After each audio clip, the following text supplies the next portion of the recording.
आपल्यासोबत राष्ट्रवादी नेते अंकुश काकडे सर आहेत. सर, दादा आपल्यात नाही आहेत. महाराष्ट्राचे खूप मोठे हानी झाले आहेत. त्यासोबतच पुणे असेल, पिंपरी चिंचवड असेल, बारामती असेल, या ठिकाणीसुद्धा लोकांचा म्हणजे दादांमध्ये जीव होता, दादांचा त्यांच्यामध्ये जीव होतात. तुमचासुद्धा दादांचा खूप संपर्क होतात. काय सांगाल दादांबद्दल? खरं म्हटलं तर दादांची राजकीय सुरुवात आणि माझी राजकीय सुरुवात ही एकाच वेळेला झाली. आम्ही दोघंही 1991 साली जिल्हा मध्यवर्ती बँकेमध्ये निवडून आलो आणि पुढे राजकारणामध्ये देखील अगदी 2022पर्यंत आम्ही एकत्र काम केलं. गेली 35-40 वर्षाचा त्यांच्याशी असलेला स्नेह काल सकाळी 8:47 तुटला. दादा असे अकाली सोडून जातील असं स्वप्नात देखील वाटलं नाही आणि आजही दादा आपल्यात नाहीत यावर आमचा विश्वास बसत नाहीत. पण आज आपण या ठिकाणी त्यांना अग्नी दिला. दादा अनंतात विलीन झाले. दादांची कामाची पद्धत जरूर त्यांना पवारसाहेबांचं मार्गदर्शन होतं, राजकीय वारसा होता, पण केवळ राजकीय वारसा नाही तर स्वतःच्या कर्तृत्वावरती कामाचा एक वेगळा ठसा त्यांनी संपूर्ण महाराष्ट्राला दाखवून दिला आणि एक महाराष्ट्राचा प्रशासनावरती अतिशय पकड असणारा, स्पष्ट बोलणारा, सर्वसामान्यांचं काम करणारा आणि महाराष्ट्राच्या कानाकोपऱ्याची नाडी ओळखणारा नेता आज आपल्यातून गेला आहे. महाराष्ट्राचं नुकसान आहे, पण व्यक्तिशः पुणे जिल्ह्याचं आणि पुणे शहराचं फार मोठं नुकसान आहे.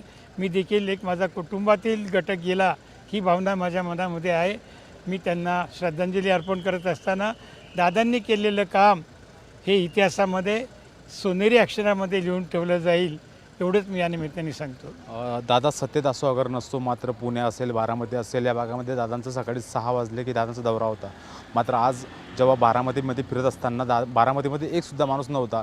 जेव्हा दादा असायचे तेव्हा संपूर्ण रस्त्यावरती लोक असायचे, प्रश्न घेऊन आणायचे. आजपर्यंत बारामतीमध्ये जे जे कार्यक्रम झाले त्याचं सगळं नियोजन दादा करत असत, जातीने पाहत असत, हे काय कुठं आहे, काय कुठं आहे, काय करायचं आहे.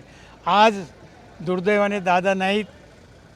सगळं नियोजन पोलीस खात्याने, प्रशासनाने व्यवस्थित केलं, पण या पुढच्या काळामध्ये दादाने इतकं नियोजन करणारा बारामतीमध्ये असेल, पुण्यामध्ये असेल कोणी दिसेल असं मला वाटत नाही.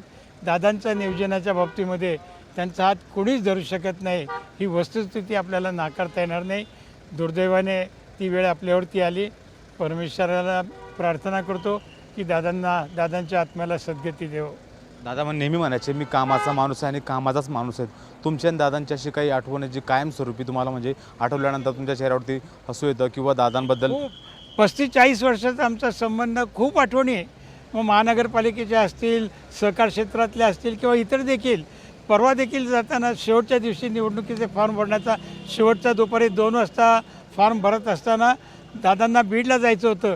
सगळ्या लोकांमधून येऊन माझ्याजवळ आले, म्हणले अंकुशराव मी बीडला चाललो आहे, सगळं व्यवस्थित करून घ्या, मी उद्या परत येणार आहे. त्यामुळे दादांच्या खूप अडचणी आहेत. एक धाकट्या भावासारखं, जरी माझं वय त्यांच्यापेक्षा 6 वर्षांनी मोठं असलं तरी एक धाकट्या भावाप्रमाणे त्यांनी माझ्यावरती अतोनात प्रेम केलं, कदापि विसरू शकत नाही. धन्यवाद सर, की दादांनी माझ्यावरती धाकट्या भावासारखं प्रेम केलं, मी ते कदापि विसरू शकणार नाही अशी भावना अंकुश काकडे यांनी व्यक्त केली.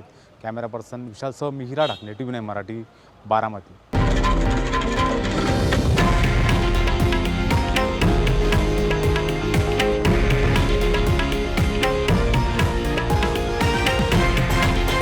हे आहे देशातील नंबर 1 न्यूज नेटवर्क आणि आपण पाहत आहात TV9 मराठी, एकमेव.